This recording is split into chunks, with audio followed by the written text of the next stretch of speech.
Welcome to Telangana వెలుగు. నేను మీ రాజు.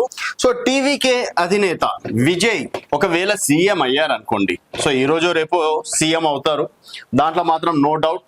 కాకపోతే ఇక్కడ విజయ్ ఎంతమంది తోటి పొత్తు పెట్టుకుంటున్నాడు అంటే దాదాపుగా 5 పార్టీలతోటి పొత్తు పెట్టుకుంటున్నాడు. ఒకటి కాదు రెండు కాదు, ఏకంగా 5 పార్టీలు. ఒకటి Congress, 2 CPI, 3 CPM, 4 VSK VCK, అలాగే 5 ఏఐఎంకే. దాదాపుగా 5 పార్టీలతోటి పొత్తు పెట్టుకుంటున్నారు. సో 5 పార్టీలతోటి పొత్తు పెట్టుకున్న దాదాపుగా 6 మంత్రి పదవులు వీళ్ళకే ఇవ్వాలి అని చెప్పేసి కూడా భావిస్తున్నారు. సో ఇక్కడ 6 మంత్రి పదవులు వీళ్ళకే ఇచ్చిన తర్వాత సీఎం 5 సంవత్సరాలు కొనసాగుతాడా అన్నది క్వశ్చన్ మార్క్. ఎందుకంటే ఏ ఒక్కరు ఇందుట్లో దాదాపుగా కరెక్ట్ 118 స్థానాలు అనేది ఉన్నాయి. ఒకవేళ రేపన్నాడు మళ్ళీ టీవీకే పార్టీ ఒక స్థానం గెలిచింది అనుకోండి, 119 స్థానాలు అవ్వడం అనేది జరుగుతుంది. సో 119 స్థానాలు అంటే ఇందుట్లో ఏ ఒక్కరు ఒకవేళ సిపిఎం ఒక 4 స్థానాలు క్యాన్సిల్ చేసుకుంది అనుకోండి. సో ఎందుకంటే వాళ్ళు బయట నుంచే మద్దతు ఇస్తున్నారు కాబట్టి 4 స్థానాలు క్యాన్సిల్ చేసుకున్నా మళ్ళీ 115కి వచ్చే అవకాశం ఉంది. ఒకవేళ వీసీకే 2 స్థానాలు క్యాన్సిల్ చేసుకున్నా మళ్ళీ 117 స్థానాలకు వచ్చే అవకాశం ఉంది.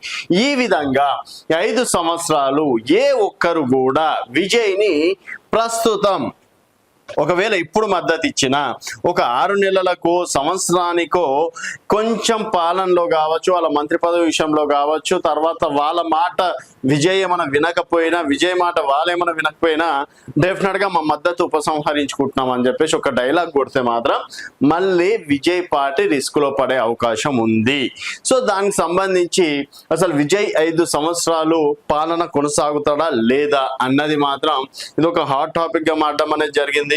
లేదు అందరి మద్దతుతోటి 5 సంవత్సరాలు విజయవంతంగా పరిపాలిస్తే అందరికీ హ్యాపీ. ఎందుకంటే ఇక్కడ విజయ్ ఇచ్చినటువంటి హామీలు కూడా దాదాపుగా 2500 రూపాయలు కావచ్చు, 8 గ్రాముల గోల్డ్ కావచ్చు, 4000 నిరుద్యోగ భృతి కావచ్చు, ఫ్రీ బస్సులు కావచ్చు, ఇట్లా చెప్పుకుంటూ పోతే ప్రస్తుతం ఉన్నటువంటి తమిళనాడు బడ్జెట్కి విజయ్ ఇచ్చినటువంటి హామీలకి ఎంతో చాతిరత ఉంటే తప్పించి, అంటే పొలిటికల్ పైన అడ్మినిస్ట్రేషన్ పైన ముఖ్యంగా మాట్లాడుకోవాలంటే అడ్మినిస్ట్రేషన్ పైన ఎంత గ్రిప్ ఉంటే గానీ ఇచ్చినటువంటి హామీలు నెరవేరడం కష్టమే.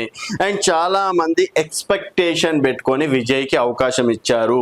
సో ఇప్పుడు ఉన్నటువంటి పార్టీలు ఒక్కొక్కరు 30 సంవత్సరాలు 20 సంవత్సరాలు పరిపాలించినటువంటి పార్టీల పైన నమ్మకం లేక విజయ్ ఏదో ఒకటి సంచలనం సృష్టిస్తాడు, డెఫినెట్గా ఇచ్చినటువంటి హామీలు నెరవేరుస్తాడని ప్రజలు ఓవర్ కాన్ఫిడెన్స్. ఇప్పుడు మనం ఒక సినిమా ఉంది, సినిమాని సినిమాలాగా చూస్తే మనం 100 రూపాయలు పెట్టినా కూడా పెద్దగా బాధపడం, ఓకే పర్లేదు బాగానే ఉందా అని చెప్పేసి అంటారు. అదే ఓవర్ ఎక్స్పెక్టేషన్ పెట్టుకొని ఒక సినిమాని చూస్తే అరే మనం అనుకుంది వేరు కదా, ఇక్కడ సినిమాలో ఉన్నది వేరు కదా, సో అనవసరంగా 100 రూపాయలు బుక్ అయినాయి అని నిరాశపడడం మాత్రం ఖాయం. ఈ విధంగా విజయ్ ఇచ్చినటువంటి హామీలు ఒక ఎత్తు అయితే మరి దాన్ని నెరవేర్చడం ఒక ఎత్తు. సో ఆ నెరవేర్చడం ఒక ఎత్తు అయితే ఈ 5 పార్టీలని 5 సంవత్సరాలు మేనేజ్ చేయడం ఇంకో ఎత్తు.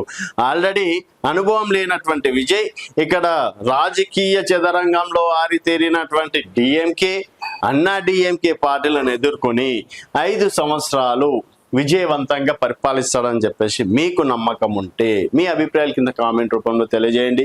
చూస్తూనే ఉండండి తెలంగాణ వెలుగు.